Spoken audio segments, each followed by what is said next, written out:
बचपन में ये तो सुना ही होगा कि displacement is a vector quantity, distance is a scalar quantity. ये डेफिनेशन तो सभी ने सुनी है। हाँ क्वांटिटी तो क्या होती है वेक्टर क्वांटिटी, कोई बता सकता है? सर, जिसका मैग्नीट्यूड एंड डायरेक्शन दोनों हो। मैग्नीट्यूड और डायरेक्शन। मैग्नीट्यूड और डायरेक्शन। जिसका मैग्नीट्यूड एंड डायरेक्शन दोनों डिफाइंड हो वो वेक्टर क्वांटिटी होती है। सर आप प्लीज ब्लैक पेन यूज कर सकते हैं? ओके, ब्लैक पेन यूज कर लेंगे, ब्लैक पेन यूज कर लेंगे, ठीक है। Quantity which requires magnitude and direction दोनों, both magnitude and direction to define completely, ऐसी क्वांटिटीज को वेक्टर क्वांटिटी बोलते हैं। समझ में आ रही है बात? तो जैसे अभी मैं ये बोलूं कि यार मुझे ना दिल्ली से मुंबई जाना है, यहाँ पे दिल्ली है, यहाँ पे मुंबई है, दिल्ली से मुंबई जाना है। तो अगर मैं आपसे बोलूं तो कोई बंदा मेरे को ये बोलता है कि देखो यार आप अपना जो भी चॉपर है या फिर हेलीकॉप्टर है, आप अपने हेलीकॉप्टर से उड़ान भरिए और 1400 किलोमीटर चले जाइए, आप मुंबई पहुंच जाओगे। क्या उसने मेरे को कंप्लीट इंफॉर्मेशन दी है मुंबई पहुंचने की? नहीं। तो क्या कमी है इस इंफॉर्मेशन में? Sir, directions. तो इसमें जाना डायरेक्शन नहीं दी है, मतलब मैं 1400 कौन सी डायरेक्शन में उड़ान भरूं? इधर पहुंच गया, इधर चला गया तो पाकिस्तान पहुंच जाऊंगा, मार देंगे लोग, है ना। इधर चला गया तो चाइना पहुंच जाऊंगा, वो कौन से काम है? तो 1400 कौन सी डायरेक्शन में जाना है ये उसे बताना पड़ेगा। इसलिए डिस्प्लेसमेंट में सर कौन एक मैग्नीट्यूड भी बताना, डायरेक्शन में जाना, आपको एक मैग्नीट्यूड भी बताना पड़ेगा, इवन आपको डायरेक्शन भी बतानी पड़ेगी कि दिल्ली से मुंबई तक का जो डिस्प्लेसमेंट है वो मैग्नीट्यूड और डायरेक्शन दोनों के साथ डिफाइंड है, बिना डायरेक्शन वो डिफाइंड नहीं है, इसलिए डिस्प्लेसमेंट एक वेक्टर क्वांटिटी है। समझ में आ रही है बात? Yes sir. Yes sir. और अगर मैं आप लोगों से ऐसा पूछूं यार तेरा मास कितना है, मतलब तेरी बॉडी में मास कंटेंट कितना है, तो तुम बोलोगे सर मेरा मास जो है 55 kg है इन ईस्ट डायरेक्शन। ऐसा बोल सकते हो क्या?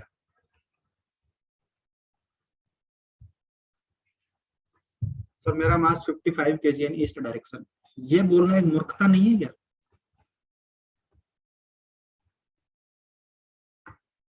Hello, am I audible?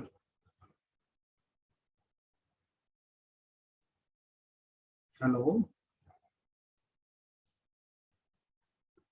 Hello, आवाज नहीं आ रही है? नहीं आ सर रही अभी आ रही है। अभी आ रही है। ऐसा क्यों हो रहा है, क्या हो गया? अभी ठीक है।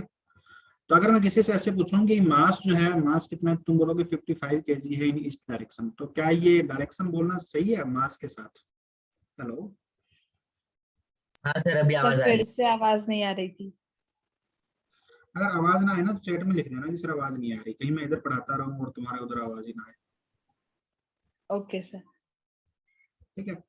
तो मास जो है वो 55 kg, अगर कोई बोले कि मास 55 kg इन ईस्ट डायरेक्शन, तो ये डायरेक्शन बोलना सही नहीं है, है ना, डायरेक्शन बोलना सही नहीं है। तो मास जो होता है उसका केवल मैग्नीट्यूड डिफाइंड, 55 kg है, 50 kg है, ये केवल मैग्नीट्यूड डिफाइंड है, इसकी डायरेक्शन डिफाइंड नहीं है। इसलिए मास क्या हो गया? मास हो गया एक स्केलर क्वांटिटी। समझ में आ रही है बात? हाँ सर। और वेक्टर क्वांटिटी क्या है? एक ऐसी क्वांटिटी जिसका मैग्नीट्यूड और डायरेक्शन दोनों डिफाइन, दोनों की जरूरत पड़ती है डिफाइन करने के लिए। यहाँ पे डायरेक्शन की कोई जरूरत नहीं है, डायरेक्शन वैसे एक्चुअली इस क्वांटिटी के लिए डिफाइन ही नहीं है, तो ये स्केलर क्वांटिटी। ठीक है, तो इसमें लिख लीजिए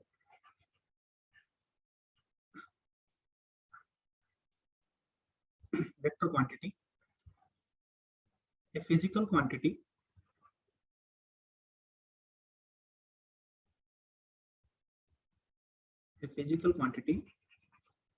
which requires magnitude and direction both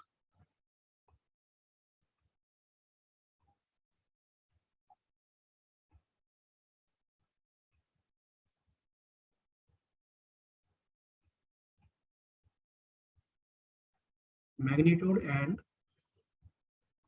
direction both to define completely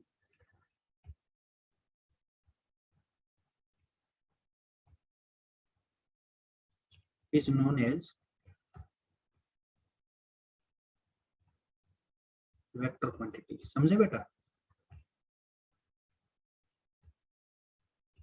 हाँ सर। Physical quantity which requires magnitude and direction both to define completely. इसको डिफाइन करने के लिए मैग्नीट्यूड और डायरेक्शन दोनों की जरूरत होती है।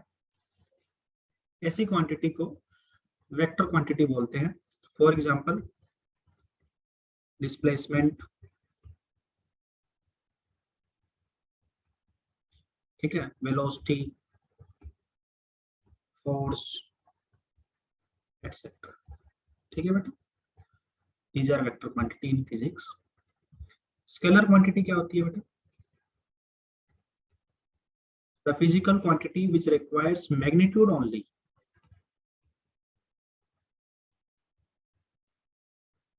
to define completely। ठीक है ना? To define completely is known as scalar quantity। समझ में आ रही है बेटा बात? हाँ सर। हाँ sir. For example mass, time, ठीक है ना, स्पीड, डिस्टेंस एटसेट्रा, ये सब स्केलर क्वांटिटीज। किसी बच्चे को तकलीफ है?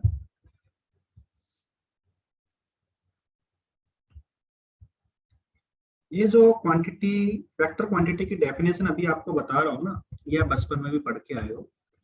ये एक्चुअली टेम्पोररी डेफिनेशन है। This is a temporary definition. इसकी जो अच्छी वाली और बढ़िया वाली जो डेफिनेशन है ना, वो वेक्टर पढ़ाने के बाद बताएंगे आपको। ठीक है ना? पहले अच्छे से वेक्टर पढ़ा देंगे, उसके बाद बताएंगे कि वेक्टर क्वांटिटी क्या होती है। समझ में आ रही है बात? इसमें कुछ एक लाइंस और भी ऐड होने वाली है। ठीक है ना? और वो लाइन अभी इसलिए नहीं बता रहे हैं क्योंकि वो आपको समझ में नहीं आएगा। तो वो पढ़ाने के बाद पहले समझा देंगे उसका मतलब क्या है, फिर वो लाइन इसमें ऐड करेंगे। ठीक है? Yes sir. आगे चलूं बेटा? हाँ सर। हाँ सर। हाँ सर। चलिए, next is how to represent a vector. Vector quantity अपन ने देख ली क्या होती है। बहुत दो टाइप की क्वांटिटीज है हमारे पास। Next is representation of vector. भाई दिखाई दे रहा है ना किसी को? तो दिक्कत तो नहीं है? Yes sir. यस। तो दो तरीके से, दो मेथड है। एक ग्राफिकल मेथड, ग्राफिकल रिप्रेजेंटेशन,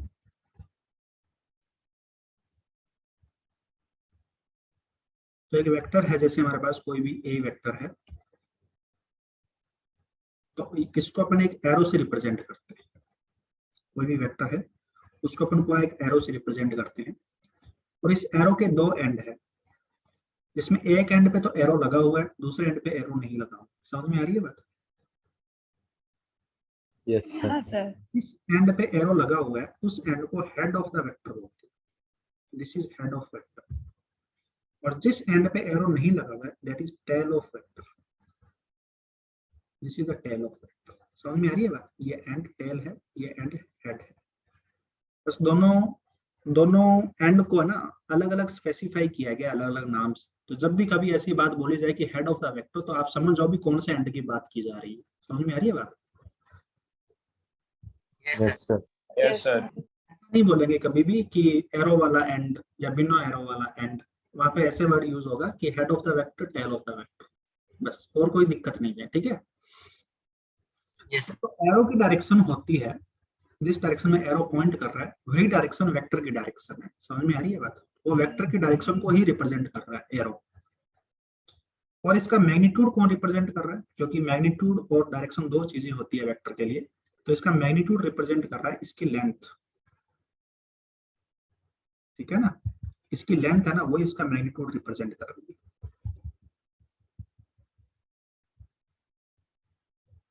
समझ में आ रही है बात? जितनी ज्यादा लेंथ होगी उतना ही ज्यादा मैग्नीट्यूड होगा। किसी बच्चे को तकलीफ है?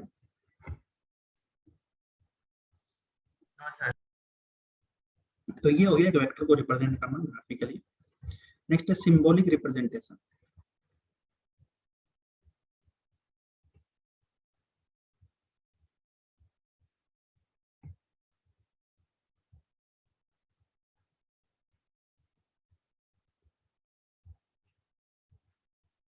सिंबॉलिक रिप्रेजेंटेशन, यदि कोई क्वांटिटी वेक्टर क्वांटिटी को रिप्रेजेंट कर रहा है, कोई सिंबल, जैसे मैं ये बोलूं कि डिस्प्लेसमेंट वेक्टर या वेलोसिटी वेक्टर, तो उस सिंबल पे ऐसे एरो लगाया जाएगा।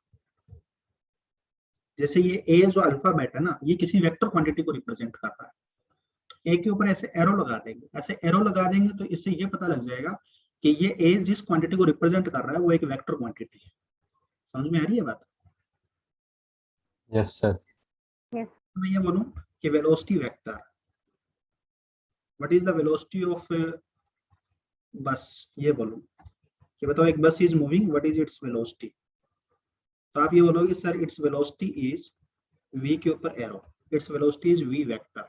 तो आप ये कहना चाह रहे हो कि जो आप क्वेश्चन पूछ रहे हो ना उसका आंसर एक वेक्टर क्वांटिटी है, वेलोसिटी एक वेक्टर क्वांटिटी है, तो इसको अपन ऐसे रिप्रेजेंट करेंगे v के ऊपर एरो। तो जिस भी अल्फाबेट के ऊपर एरो लगा है ना, इसका मतलब जिस भी क्वांटिटी को रिप्रेजेंट कर रहा है वो एक वेक्टर क्वांटिटी है। समझ में आ रही है बात? तो ये सिंबॉलिकली बच्चों यस सर। आगे चलते हैं, चलो आगे ना। Yes sir.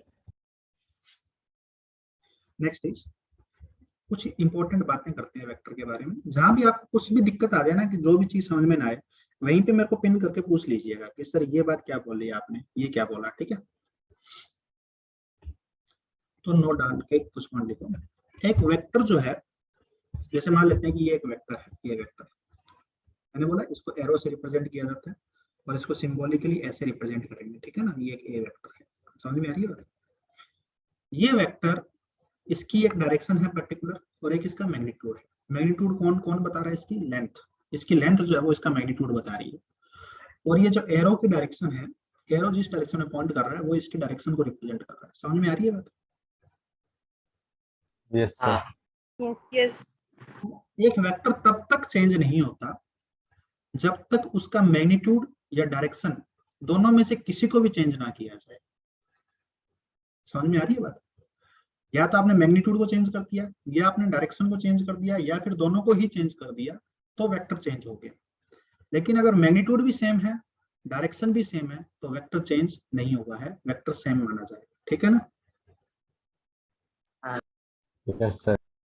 तो ये लिख लेना,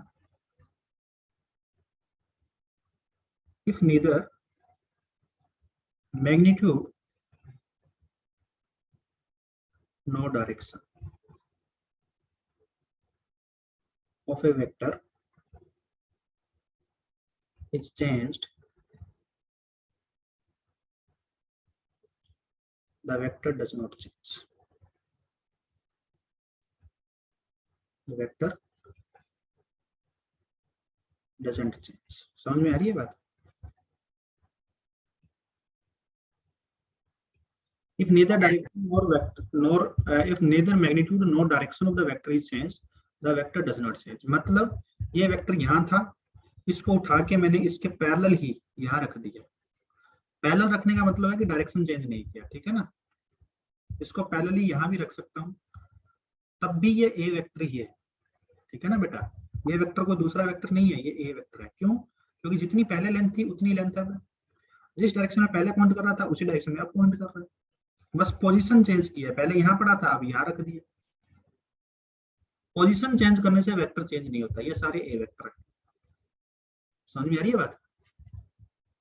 कहना यस सर। हाँ सर। कि वेक्टर को पोजीशन चेंज करने से, अगर मैग्नीट्यूड और डायरेक्शन सेम रखा है तो केवल पोजीशन चेंज करने से वेक्टर चेंज नहीं होता है। ठीक है? या फिर अपन यहाँ पे ये कह सकते हैं कि vector can be, a vector can be shift parallel to itself, can be shifted parallel to itself.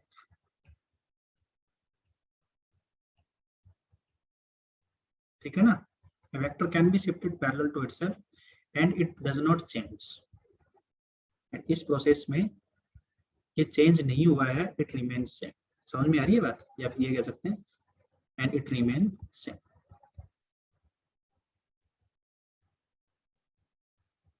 ये भी ए वेक्टर है, इसको शिफ्ट करके कहीं भी रख दीजिए इसी के पैरेलल, ये वेक्टर चेंज नहीं हुआ है। समझ में आ रही है बेटा बात, किसी बच्चों को तकलीफ है? यस सर, No, समझ sir. हाँ, सेकंड बात अपन और लिखते हैं। हम ये कहना चाह रहे हैं कि अगर ए वेक्टर बी वेक्टर के इक्वल कब है, ये ए वेक्टर है और ये बी वेक्टर है, मैं कब ये बोल सकता हूं कि ए वेक्टर और बी वेक्टर बराबर है? सर जब इनका लेंथ और डायरेक्शन सेम होगा। पहली बात तो ये कि both must have same magnitude and same direction। समझ में आ रही है बात? both must have Yes, sir. magnitude and same direction, दोनों का मैग्नीट्यूड और डायरेक्शन सेम होना चाहिए। और दूसरी एक इंपॉर्टेंट बात और है इसमें, ये भी होनी चाहिए, वो क्या है कि ये दोनों वेक्टर क्वांटिटी एक ही फिजिकल क्वांटिटी को रिप्रेजेंट करने चाहिए। ये दोनों वेक्टर जो है वो एक ही फिजिकल क्वांटिटी को रिप्रेजेंट करने चाहिए। जैसे अगर ए वेक्टर वेलोसिटी को रिप्रेजेंट कर रहा है तो बी वेक्टर भी वेलोसिटी को ही रिप्रेजेंट करना चाहिए। ऐसा नहीं है कि बी वेक्टर फोर्स हो गया, तो वेलोसिटी फोर्स के कैसे इक्वल हो सकती है? समझ में आ रही बात? तो बोथ हाँ sir. Must represent same physical quantity. समझ में आ रही है बात?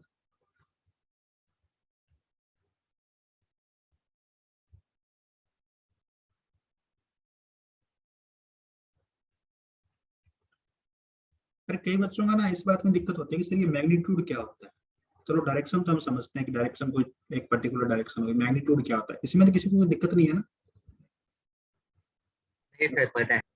नहीं सर। ओके, मैग्नीट्यूड मतलब मैथमेटिकल वैल्यू, ठीक है ना। जैसे मैं बोलूं कि आज मैं 2 घंटे पढ़ाई किया, तो ये 2 घंटे क्या है? टाइम का मैग्नीट्यूड है। समझ में आ रही है बात? आज मैं 5 किलोमीटर चला, तो ये 5 किलोमीटर क्या है? डिस्टेंस का मैग्नीट्यूड है, ठीक है। आगे चलते हैं। ये दोनों बातें सभी बच्चों को समझ में आ गई कि दो वेक्टर को इक्वल कब बोलेंगे या दो वेक्टर को सेम कब बोलेंगे? यदि वो दोनों वेक्टर का मैग्नीट्यूड सेम हो, डायरेक्शन सेम हो और वो सेम फिजिकल क्वांटिटी को रिप्रेजेंट कर रहे हैं। एक वेक्टर को उसके पैरेलल कहीं भी शिफ्ट करके रख दीजिए, वो दोनों वेक्टर सेम कहलाएंगे, वो वेक्टर चेंज नहीं होगा, वो वेक्टर सेम रहेगा। तीसरी बात और बोल देता हूं, यदि ये ए वेक्टर है तो इसकी लेंथ इसका मैग्नीट्यूड है, ठीक है ना। तो मैग्नीट्यूड कभी किसी का नेगेटिव नहीं होता। क्यों नहीं होता मैग्नीट्यूड किसी का नेगेटिव? क्योंकि किसी वेक्टर की लेंथ नेगेटिव कैसे हो सकती है? लेंथ तो हमेशा पॉजिटिव ही मेजर होगी ना। समझ में आ रही है बात? Yes sir. Yes sir. और मैग्नीट्यूड वेक्टर की लेंथ को रिप्रेजेंट करता है, तो मैग्नीट्यूड किसी का नेगेटिव नहीं होता।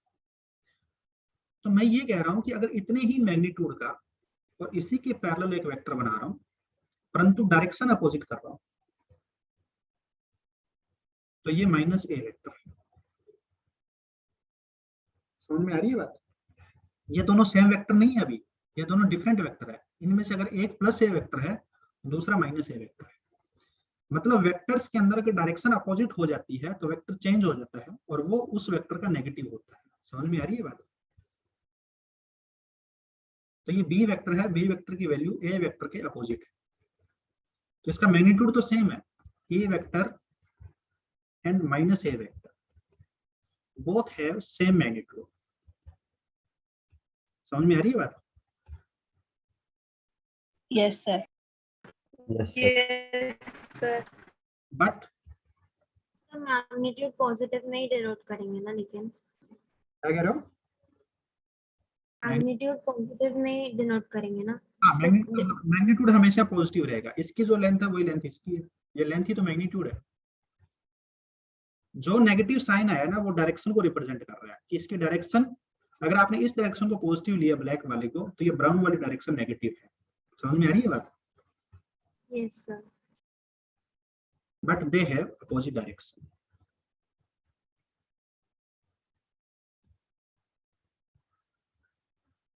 यहाँ पे लिख सकते हो ये बात, इंपॉर्टेंट बात,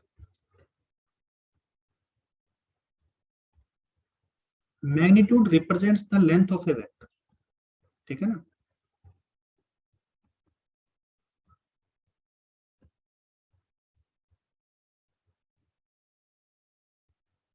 So it can never be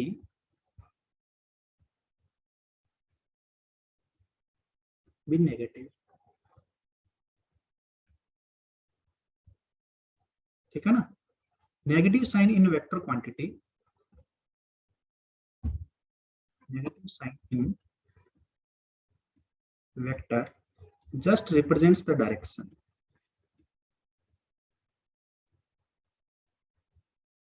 ठीक है बेटा,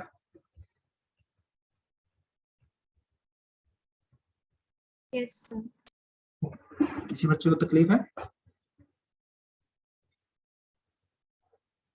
No, sir. No, sir. आगे चलो, सर एक सेकंड कॉपी कर। क्या बोल रहे हो बेटा? अभी किसी ने कुछ बोला? मेरे को लगा आप चेंज, आप पेज चेंज करोगे, इसके लिए मैंने वो। ओके ओके, देख लीजिए, कोई दिक्कत नहीं है।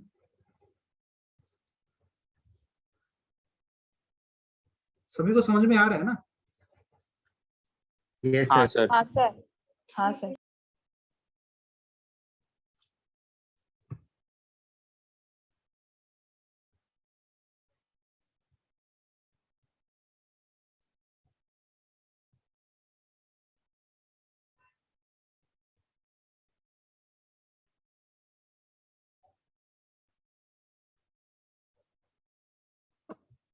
नेक्स्ट है, how to find angle between two vectors.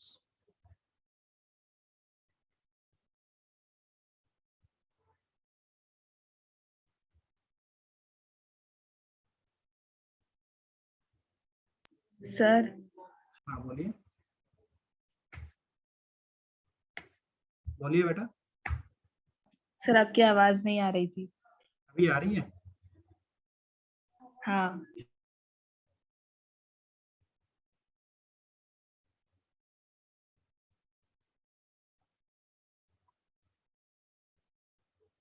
ठीक है, कोई भी दो वेक्टर के बीच में एंगल कैसे निकाला जाता है?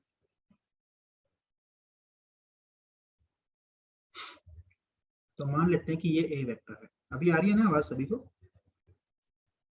हाँ सर, हाँ सर आ रही है। और ये बी वेक्टर है, इन दोनों के बीच में एंगल निकालना है, ठीक है। इन दोनों के बीच में एंगल क्या है? तो मैंने अभी अभी आपको ये बताया कि एक वेक्टर को पैरेलली डिस्प्लेस करके आप कहीं भी रख सकते हो, वो वेक्टर सेम माना जाएगा, वो वेक्टर चेंज नहीं हुआ है, उसकी केवल पोजीशन चेंज करने से। एक वेक्टर चेंज तभी होता है जब या तो उसका मैग्नीट्यूड चेंज किया जा रहा है या फिर डायरेक्शन चेंज की जा रही है, या फिर दोनों में से दोनों ही चेंज कर दिए जाते हैं, है ना। तो अगर मेरे को वेक्टर, दो वेक्टर के बीच में एंगल निकालना है, तो आपको क्या करना होता है, इन दोनों में से किसी एक वेक्टर को उठाओ। इन दोनों की टेल क्या है? बी वेक्टर की टेल यहाँ है, ए वेक्टर की टेल यहाँ है, बी वेक्टर का हेड यहाँ है, ए वेक्टर का हेड यहाँ है, ठीक है। तो आपको बोला जा रहा है कि किसी एक वेक्टर को उसी की पैरेलल डिस्प्लेस करो ताकि दोनों की टेल से टेल मिल जाए। तो मैं बी वेक्टर को डिस्प्लेस कर रहा हूँ, ए को वहीं रख रहा हूँ, बी को डिस्प्लेस करके यहाँ रख दिया। तो डिस्प्लेस करके जब यहाँ रख दिया तो ये बी वेक्टर ही रहेगा, ये चेंज नहीं हुआ। समझ में आ रही है बात? ताकि टेल से टेल मिल जाए। अब टेल से टेल मिल गई। अब यहाँ पे दो लाइन है, एक ए वेक्टर वाली लाइन है, एक बी वेक्टर वाली लाइन है। इन दोनों के बीच में एंगल की बात करें तो यहाँ पे दो एंगल है, एक ये वाला एंगल है दो लाइन के बीच में, एक इधर से बाहर वाला एंगल है, एक थीटा है एक फाई है। और थीटा और फाई में से कौन सा छोटा है? थीटा। थीटा। थीटा छोटा है। तो दो वेक्टर को टेल से टेल मिलाने के बाद में जो एंगल छोटा है ना, वही एंगल एंगल बिटवीन वेक्टर्स कहलाएगा। समझ में आ रही है बात? Yes sir. हाँ सर। क्या करना है, दोनों वेक्टर को टेल से टेल मिलाना है और उसके बाद में जो उन दोनों लाइंस के बीच में जो छोटा एंगल है वही एंगल कहलाएगा उन दोनों वेक्टर के बीच का एंगल। ठीक है, तो यहाँ पे लिख लीजिए to find angle between vectors,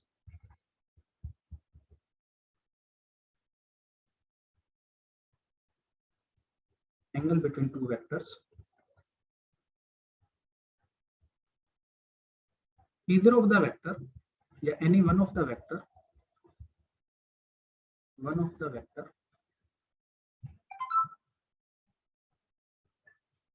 या फिर ऐसे कह सकते हैं to find angle between the vector, या फिर ऐसे कह सकते हैं, इसको थोड़ा अच्छे से लिखता हूँ यार को, angle between the vector is smaller of the two angle, smaller of the two angle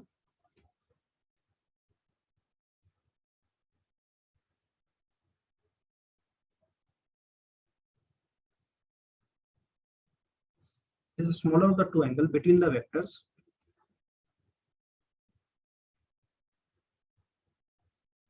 is the smaller of the two angle between the vectors when they are placed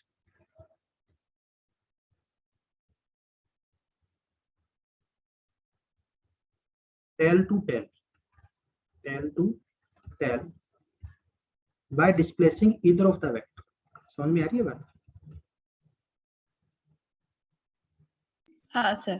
by displacing either of the vector, किसी एक vector को displace करके जब उनको tell से tell मिलाते हैं और उस टेल से टेल मिलाने के बाद जो छोटा एंगल होगा वही एंगल बिटवीन द वेक्टर होगा। अब यहाँ पे एक क्वेश्चन ये राइज होता है कि कोई भी दो वेक्टर, दुनिया के कोई भी दो वेक्टर के बीच में मैक्सिमम एंगल कितना हो सकता है?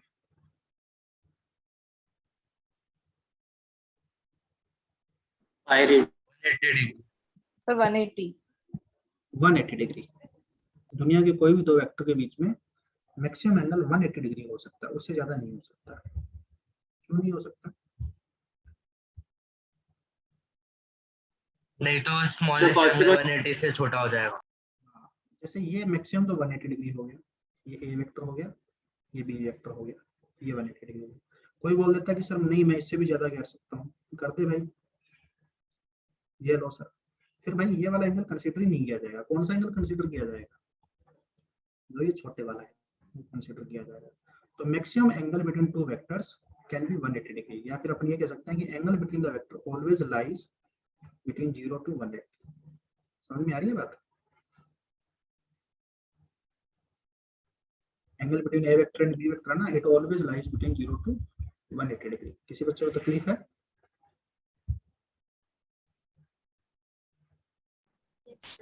आगे चलो। सभी बच्चों ने लिख लिया ना यहाँ तक? Yes sir. Yes sir. तो हमने एंगल बिटवीन द वेक्टर्स निकाल लिया, ठीक है। हमने ये भी डिस्कस कर लिया कि दो वेक्टर जो एक दूसरे के पैरेलल हैं, तो एक वेक्टर को पैरेलली शिफ्ट करके कहीं भी रख सकते हैं, वो वेक्टर सेम रहेगा, ठीक है। हमने ये बात भी डिस्कस कर ली कि दो वेक्टर जिनका मैग्नीट्यूड इक्वल है लेकिन डायरेक्शन अपोजिट है, तो उनमें से अगर एक वेक्टर ए वेक्टर है तो दूसरा वेक्टर माइनस ए वेक्टर हो। सही बात है गलत बात? अब आगे चलते हैं। देखिए ये अगर ए वेक्टर है और इसकी लेंथ अगर एल है, तो अगर इस ए वेक्टर को मैं 5 से मल्टीप्लाई कर दूं, 5 क्या है? पॉजिटिव स्केलर वैल्यू है। This is a positive scalar. समझ में आ रही है बात? एक स्केलर है जो कि पॉजिटिव नंबर है। समझ में आ रही है बात? हाँ सर। तो अगर मैं एक ए वेक्टर जिसकी लेंथ एल है, मतलब उसका मैग्नीट्यूड एल है, अगर उसको मैं एक स्केलर वैल्यू से मल्टीप्लाई कर दूं तो ये दूसरा वेक्टर बन जाएगा बी। लेकिन बी वेक्टर की खास बात क्या है कि बी वेक्टर 5 टाइम्स ए वेक्टर है। मतलब सर आवाज नहीं आ रही। आवाज नहीं आ रही आपकी। अभी आ रही है? Hello,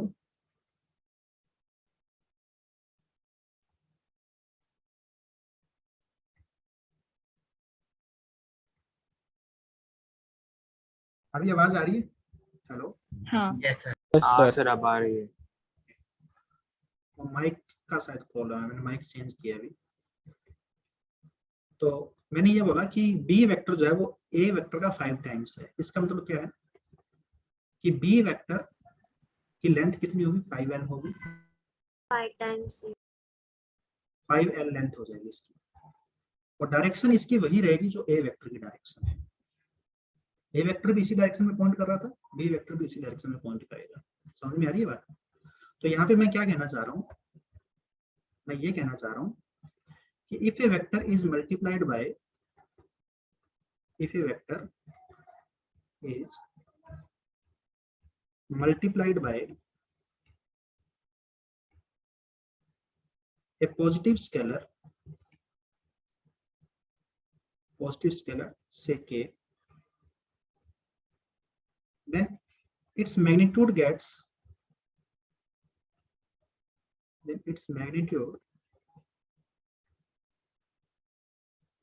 becomes k times of original magnitude, या फिर ऐसे कह सकते हैं k times of the previous magnitude,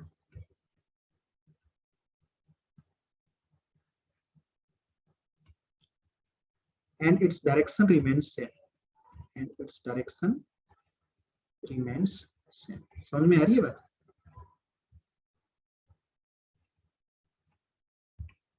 magnitude या फिर लेंथ,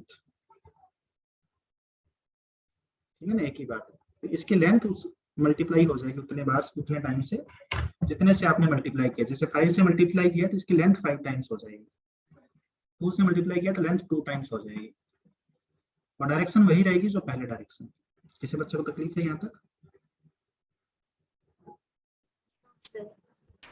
नेगेटिव स्केलर हुआ तो हाँ रुक जाओ ना, अभी बता रहा हूँ। यहाँ पे स्पेशली मेंशन किया है ना कि मैंने ये पॉजिटिव स्केलर है, इसका मतलब मैं नेगेटिव का भी बताऊंगा। यदि मैंने एक ऐसा कर दिया कि ए वेक्टर को -5 से मल्टीप्लाई कर दिया, तो ये एक स्केलर है जो कि नेगेटिव है, सही बात है गलत बात?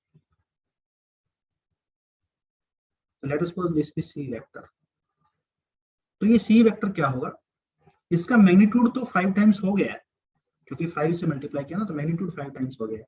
लेकिन मैंने आपको अभी थोड़ी देर पहले बताया था कि नेगेटिव साइन वेक्टर में क्या रिप्रेजेंट करता है, डायरेक्शन को, डायरेक्शन को, मतलब सी वेक्टर जो है वो ए वेक्टर के अपोजिट डायरेक्शन में है। लेंथ इसकी भी 5l है, परंतु डायरेक्शन अपोजिट है। समझ में आ रही है बात? Yes sir. तो C vector is equal to minus का 5a vector, B vector is equal to plus का 5a वेक्टर। तो यहाँ पे लिख लेना, if a vector is multiplied by a negative scalar say -k, then its magnitude या फिर length becomes k times of the previous magnitude, and its direction reverses, या फिर its direction becomes opposite।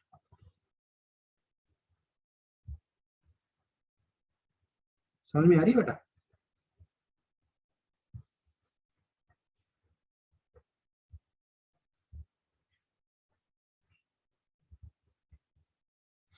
किसी बच्चे को तकलीफ है? No sir. नहीं सर।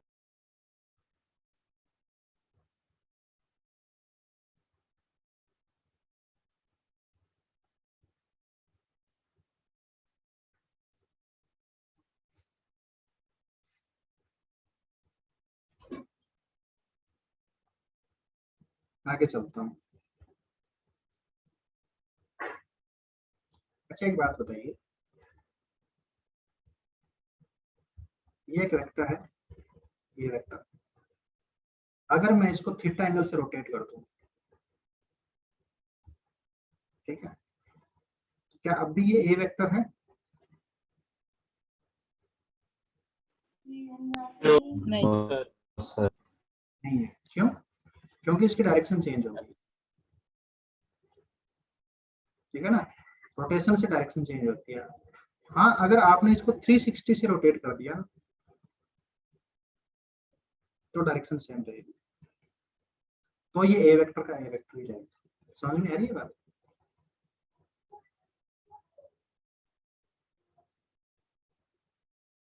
किसी बच्चे को तकलीफ है? सर आगे चलता हूँ। Next is unit vector.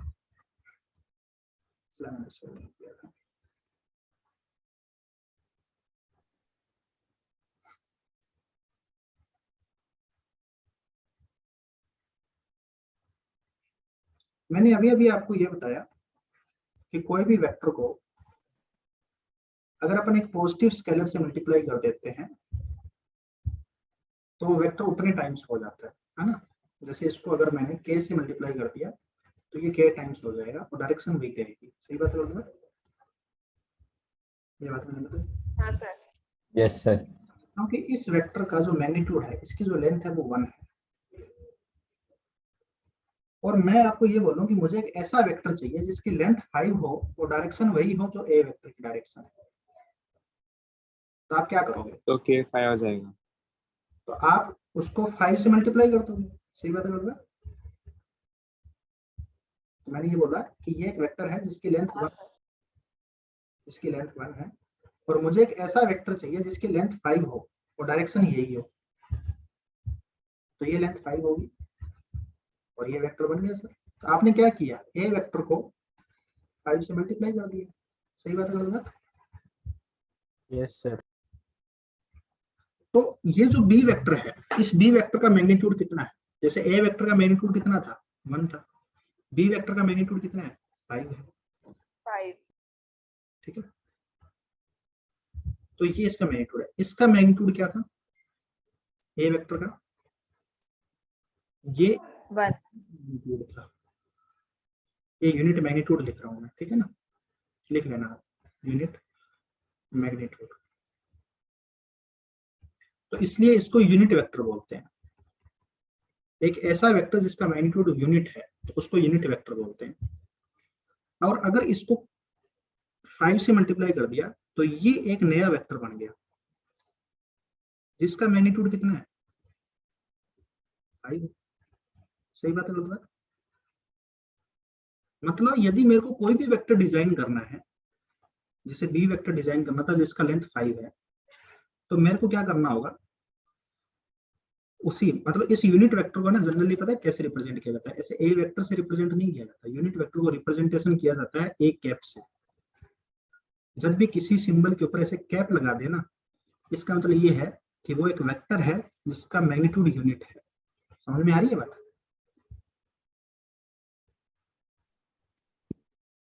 अरे हाँ, है ना? Am I audible? Yes yes sir. Sir अभी आया।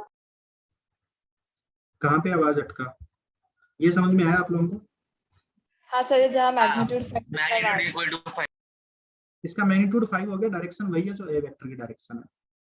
तो मैं ये कहना चाह रहा था कि जो वेक्टर जिसका मैग्नीट्यूड 1 होता है ना, उसको यूनिट वेक्टर बोलते हैं और इसको ए वेक्टर से रिप्रेजेंट नहीं करते, इसको ए कैप से रिप्रेजेंट करते हैं। समझ में आ रही है बात?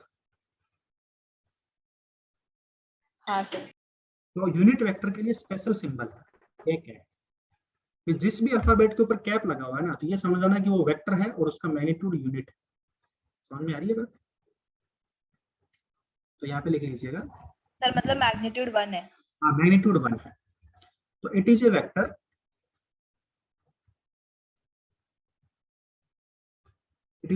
whose magnitude is 1,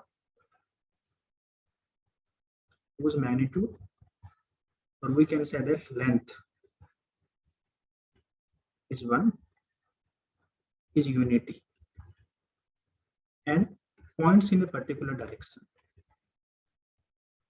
Points in a particular direction. समझ में आ रही है बात? सर हाँ बोलिए। सर अगर मैग्नीट्यूड 1 होगा तो ही वो यूनिट वेक्टर होगा। हाँ, यूनिट वेक्टर का मतलब यही है कि मैग्नीट्यूड 1 होना चाहिए। Okay sir. ठीक है, और उससे पर्टिकुलर डायरेक्शन होगी। तो यूनिट वेक्टर क्यों डिफाइन किया गया? आपको कोई भी वेक्टर बनाना है, जैसे एक यूनिट वेक्टर है एक है,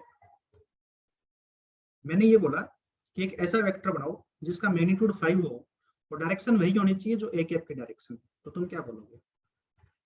ये लो सर, हम क्या करेंगे, ए कैप को 5 से मल्टीप्लाई कर देंगे। सही बात है गलत बात?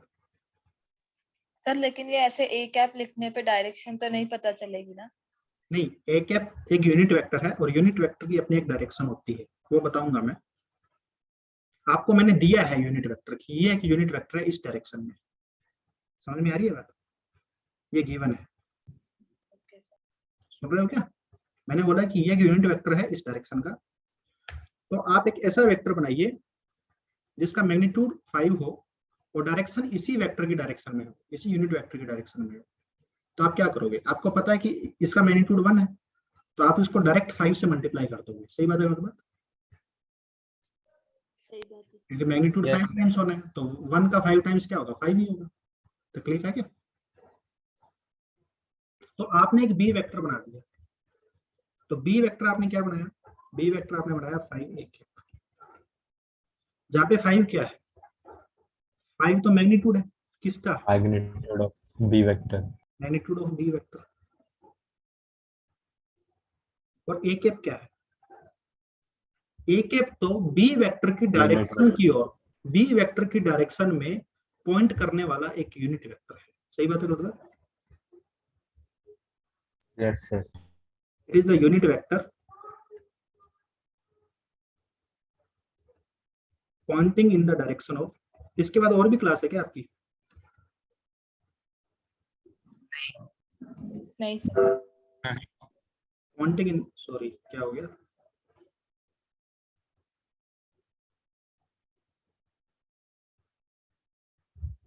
एक सेकंड बोल रहा हूँ।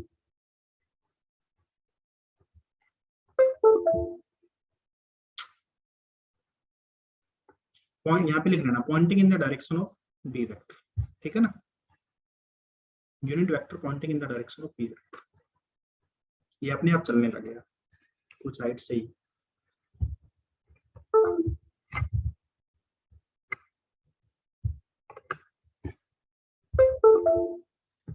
चलो आगे।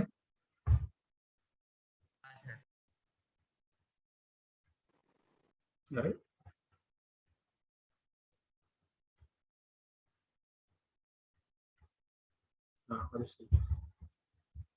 Poynting in the direction of unit vector. तो यहाँ पे मैं ये बोल सकता हूँ कि अगर ये एक यूनिट वेक्टर है, इसकी डायरेक्शन में मैं एक और वेक्टर बना रहा हूँ जिसका मैग्नीट्यूड, अब मैग्नीट्यूड को पता है, मैग्नीट्यूड ऑफ कोई वेक्टर को कैसे रिप्रेजेंट किया जाता है, मैग्नीट्यूड ऑफ ए वेक्टर, इसको रिप्रेजेंट किया जाता है मोड ए से। समझ में आ रही है बेटा? ये मोड का सिंबल होता है, मैथमेटिक्स में आएगा आपके आगे, दोनों सेगमेंट अंडे से डालिए ना, ये मोड का सिंबल होता है, ये लेंथ को रिप्रेजेंट कर रहा है इसकी, ठीक है, मोड ए। तो अगर मैं एक ए वेक्टर बनाना चाह रहा हूँ जिसकी डायरेक्शन इसी वेक्टर की डायरेक्शन में हो और इसका मैग्नीट्यूड मोड ए हो, तो मैं क्या लिखूंगा, A vector is equal to mod A into A cap. सही बात है मतलब?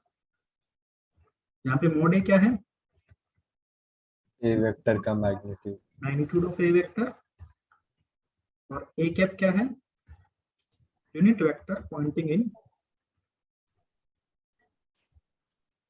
इन the direction of A vector.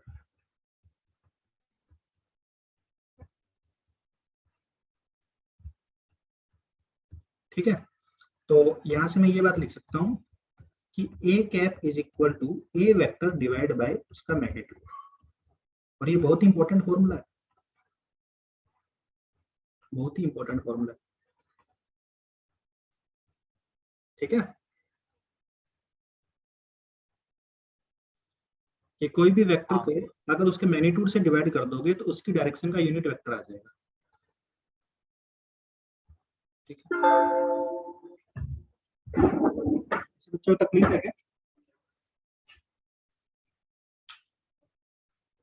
No, sir.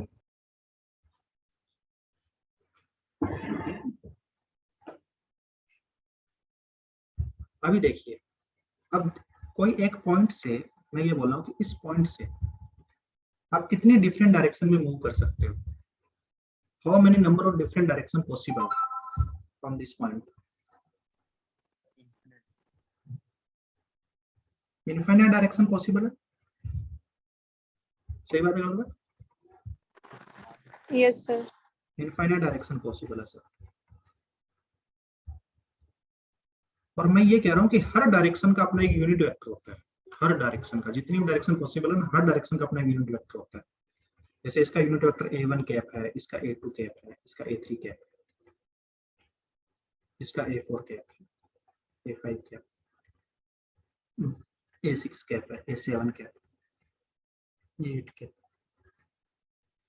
और मैं ये बोलूं कि आपको late us suppose A2 cap में एक वेक्टर लिखना है जिसका मैग्नीट्यूड 5 हो, तो वो वेक्टर क्या लिखोगे?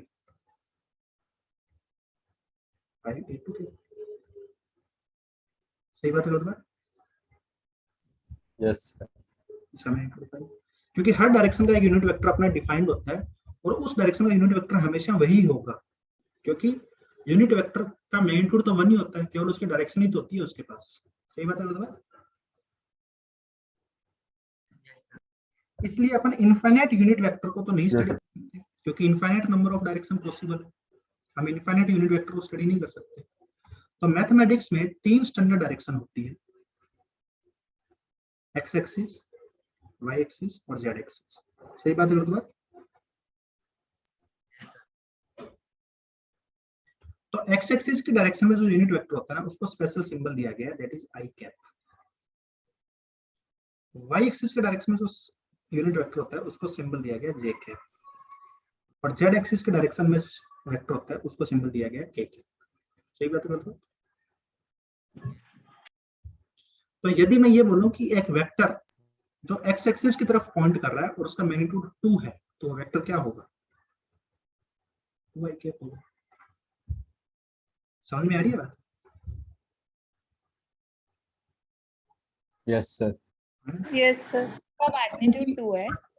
मैग्नीट्यूड 2 है और उसका जो डायरेक्शन है वो एक्स एक्सिस की तरफ, तो वो क्या होगा? 2i कैप होगा। सही बात है बोलना? तो अभी आपको ये पता है कि यूनिट वेक्टर यूनिट वेक्टर भी एक वेक्टर है। जैसे ये ए कैप एक वेक्टर है, ये यूनिट वेक्टर है, तो इसकी अपोजिट डायरेक्शन क्या होगी? इसके अपोजिट वाला वेक्टर क्या होगा? माइनस ए कैप होगा। सही बात है गलत? आवाज आ रही है मेरी?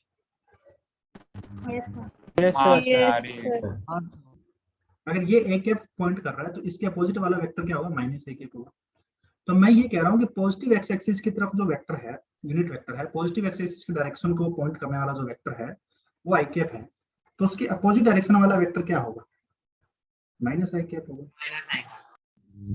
वाई एक्सिस की डायरेक्शन को पॉइंट करने वाला वेक्टर जे कैप है, तो उसके अपोजिट डायरेक्शन को पॉइंट करने वाला वेक्टर क्या होगा? माइनस जे कैप, माइनस जे कैप, और ये माइनस के कैप। तो अगर मैं ये बोलूं कि direction points towards minus Z axis या negative Z axis of 5 magnitude, having magnitude 5, तो वेक्टर कितना होगा? 5 इंटू माइनस के कैप। सही बात है बिल्कुल? या फिर इसको आप ऐसे भी लिख सकते हो, माइनस 5 के कैप। ये दोनों एक ही बात है। आपको ये मत समझना कि ये लिखा हुआ है तो इसमें सिर्फ 5 माइनस का है या के कैप माइनस का है, क्योंकि 5 तो मैग्नीट्यूड है, तो मैग्नीट्यूड कभी नेगेटिव होता ही नहीं है, तो ये माइनस ऑब्वियसली के कैप के साथ। समझ में आ रही है बात? Yes sir. Yes sir. ठीक है ना? तो ये आपको यूनिट वेक्टर की कहानी समझ में आई। अब कई बच्चों के माइंड में डाउट पता है क्या आ रहा है कि सर एक्स एक्सिस की डायरेक्शन वाले को अपन ने आई कैप लिख दिया, वाई एक्सिस की डायरेक्शन वाले को जे कैप लिख दिया, जेड एक्सिस वाले को के कैप लिख दिया, अगर इसके बीच में कहीं वेक्टर लाई कर रहा है तो एक्स एक्सिस और वाई एक्सिस के बीच में कहीं वेक्टर की डायरेक्शन है तो कोऑर्डिनेट के फॉर्म में रिप्रेजेंट करेंगे। हाँ, तो उसको अपन रिप्रेजेंट करेंगे, वो मैं आपको सिखाऊंगा बाद में। जैसे लेट अस सपोज ये जे कैप है, ठीक है ना, और ये के कैप है, और अगर इसके बीच में कहीं वेक्टर लाई कर रहा है, जैसे A2 की डायरेक्शन में लाई कर रहा है, तो या तो आपको A2 गिवन होगा कि ये यूनिट वेक्टर की डायरेक्शन ये यूनिट वेक्टर इतना है, तब तो आप सीधा लिख दोगे कि 5 A2 कैप, या फिर इस A2 कैप जो है ना वो इस जे कैप और के कैप का कहीं ना कहीं कुछ ना कुछ कॉम्बिनेशन होगा, some part of J cap and some part of K cap. समझ में आ रही है बात? तो वो आपको निकालना पड़ेगा कि कितना पार्ट ऑफ जे कैप है, कितना पार्ट ऑफ के कैप है इसके अंदर। समझ में आ रही है बात? Hello? Yes sir. Yes sir. तो वो मैं आपको निकालना सिखाऊंगा बाद में, रिजोल्यूशन ऑफ वेक्टर सिखाऊंगा ना, तब उसमें निकालना सिखाऊंगा। अभी आपको ये बात समझ में आई? यूनिट वेक्टर क्या चीज है? क्या? Yes sir. Yes, अब sir. कोई भी वेक्टर को आप लिख सकते हो कि उसका मैग्नीट्यूड और उसके डायरेक्शन में लाई करने वाला यूनिट वेक्टर, ठीक है ना। कोई भी वेक्टर को आप ऐसे लिख सकते हो, उसका मैग्नीट्यूड मल्टीप्लाइड बाय उसके डायरेक्शन में लाई करने वाला यूनिट वेक्टर, ठीक है बेटा। तकलीफ है किसी बच्चे में?